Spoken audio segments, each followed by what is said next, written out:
आमदार सुधीरदादा गाडगीळ यांच्या पाठपुराव्यामुळे राज्य सरकारकडून 3 आसनी प्रवासी रिक्षांच्या विलंब शुल्क वसुलीला स्थगिती। 3 आसनी रिक्षा चालकांसह अन्य वाहन चालकांना दिलासा। 3 आसनी प्रवासी रिक्षांसह अन्य वाहनावर सरसकट विलंब शुल्क लागू करून त्याच्या सुरू असलेल्या वसुलीस राज्य शासनाने काल स्थगिती दिली। विधानसभेत मंत्री दादा भुसे यांनी या संदर्भातील घोषणा केली।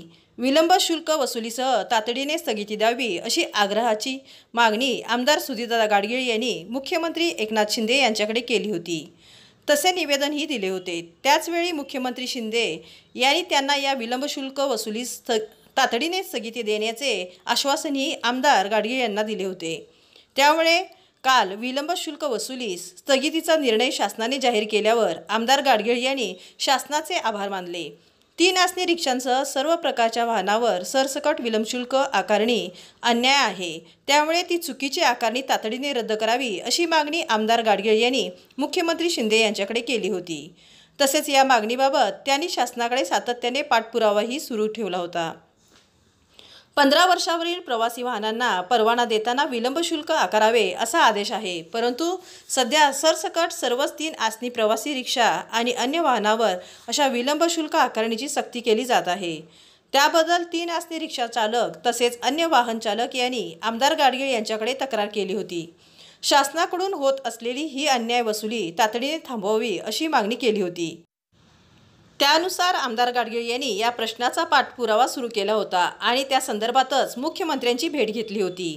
त्यानुसार काल स्थगितीचा निर्णय झाला आहे। आमदार गाडगीळ यांनी मुख्यमंत्र्यांना दिलेल्या निवेदनात म्हटले आहे की केंद्र शासनाच्या सडक परिवहन आणि राजमार्ग मंत्रालयाद्वारे दिनांक 29 डिसेंबर 2016 रोजी एक अधिसूचना जारी करण्यात आली होती, ज्यामध्ये परिवहन वाहनाच्या योग्यता प्रमाणपत्र नूतनीकरण विलंब शुल्काच्या विलंब झालेल्या प्रत्येक दिवसाला 50 रुपये विलंब शुल्क आकारावे असे म्हटले होते। या अधिसूचनेला महाराष्ट्रातील सर्व वाहनधारकांकडून मोठ्या प्रमाणात विरोध करण्यात आला। उच्च न्यायालयाकडून स्थगिती देण्यात आली होती। सन 2017 साली दिलेल्या स्थगिती महिनाभरापूर्वी उच्च न्यायालयाकडून उठवण्यात आली। दरम्यान दिनांक 4 ऑक्टोबर 2021 रोजी सडक परिवहन आणि राजमार्ग मंत्रालय यांच्याकडून एक अधिसूचना प्रसिद्ध करण्यात आली होती। त्याची अंमलबजावणी महाराष्ट्रात 1 एप्रिल 2022 पासून करण्यात आली। या अधिसूचनेत असा उल्लेख आहे की 15 वर्ष पूर्ण झालेल्या 3 आसनी रिक्षा वाहनांना प्रमाणपत्र देण्यासाठी 3500 रुपये शुल्क आकारण्यात यावे। या अधिसूचनेत 15 वर्षाच्या आतील कोणत्याही वाहनांना विलंब शुल्क आकारावे असा उल्लेख नाही। या अधिसूचनेची दिनांक 1 एप्रिल 2022 पासून राज्यात अंमलबजावणी करण्यात आली आहे।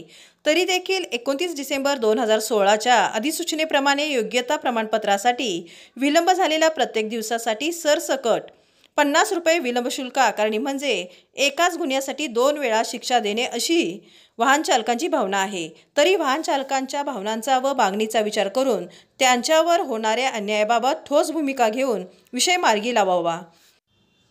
महाराष्ट्रातील 3 आसनी रिक्षा चालक व इतर वाहनधारकांची या जाचक विलंब शुल्क आकारणीतून मुक्तता करावी। महाराष्ट्रातील रिक्षा टॅक्सी चालकांना न्याय द्यावा।